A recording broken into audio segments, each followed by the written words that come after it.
Warren Buffett has released his annual letter to Berkshire Hathaway's shareholders today. Here's what it says.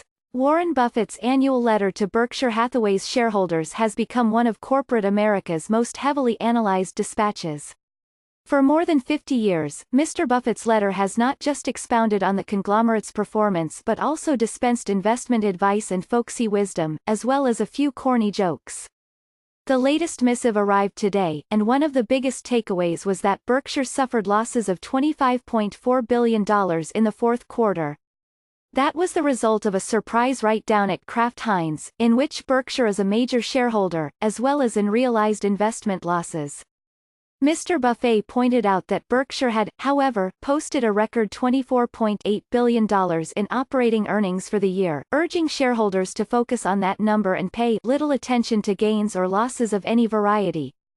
The DealBook team is taking a close look at the key points.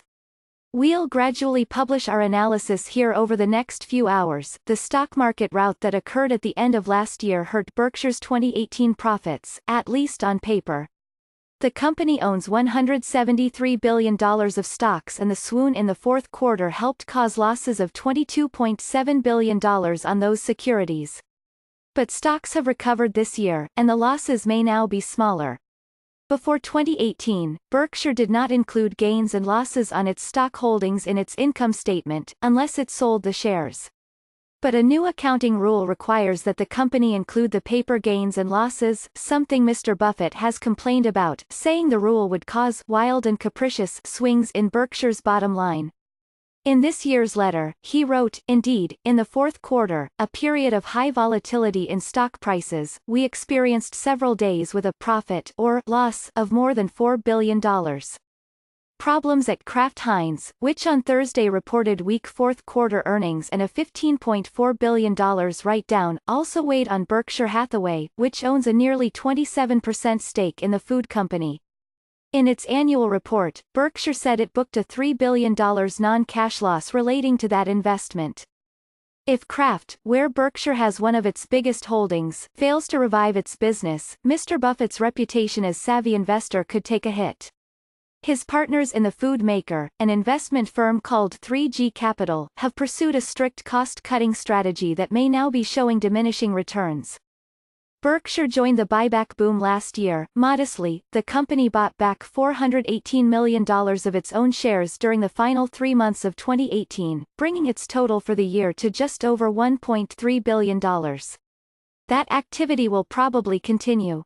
It is likely that, over time, Berkshire will be a significant repurchaser of its shares, Mr. Buffett wrote in his letter to shareholders.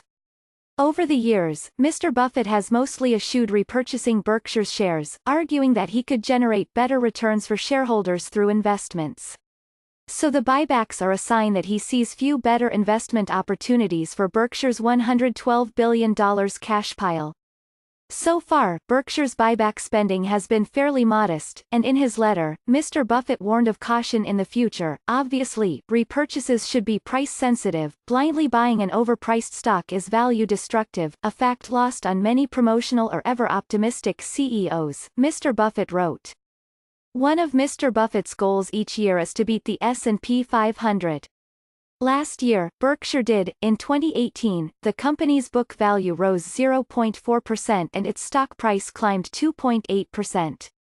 By comparison, the S&P 500 lost 4.4%, counting dividends. For years, Mr. Buffett's preferred measure of Berkshire's performance was the company's book value as compared with the S&P 500, and he would highlight the annual rise and fall of both on a table in the letter. But beating the S&P 500 became more difficult as Berkshire grew and shifted to buying whole companies.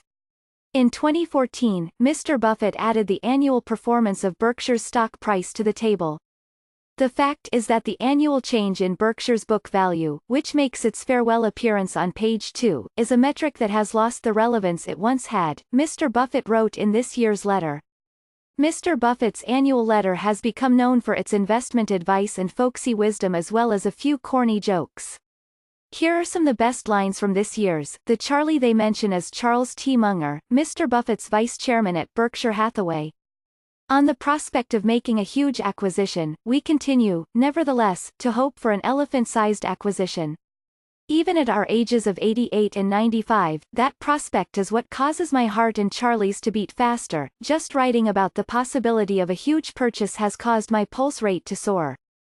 On accounting fraud, over the years, Charlie and I have seen all sorts of bad corporate behavior, both accounting and operational, induced by the desire of management to meet Wall Street expectations. What starts as an innocent fudge in order to not disappoint the street, say, trade loading at quarter end, turning a blind eye to rising insurance losses, or drawing down a cookie jar reserve, can become the first step toward full-fledged fraud. Playing with the numbers just this once may well be the CEO's intent, it's seldom the end result. On paying tax, begin with an economic reality. Like it or not, the U.S. government owns an interest in Berkshire's earnings of a size determined by Congress. In effect, our country's Treasury Department holds a special class of our stock, call this holding the AA shares, that receives large dividends, that is, tax payments, from Berkshire. In 2017, as in many years before, the corporate tax rate was 35%, which meant that the Treasury was doing very well with its AA shares. On using debt, many managers, it should be noted, will disagree with this policy, arguing that significant debt juices the returns for equity owners. And these more venturesome CEOs will be right most of the time. At rare and unpredictable intervals, however, credit vanishes and debt becomes financially fatal. A Russian roulette equation, usually win, occasionally die, may make financial sense for someone who gets a piece of a company's upside but does not share in its downside. But that strategy would be madness for Berkshire. Rational people don't risk what they have and need for what they don't have and don't need.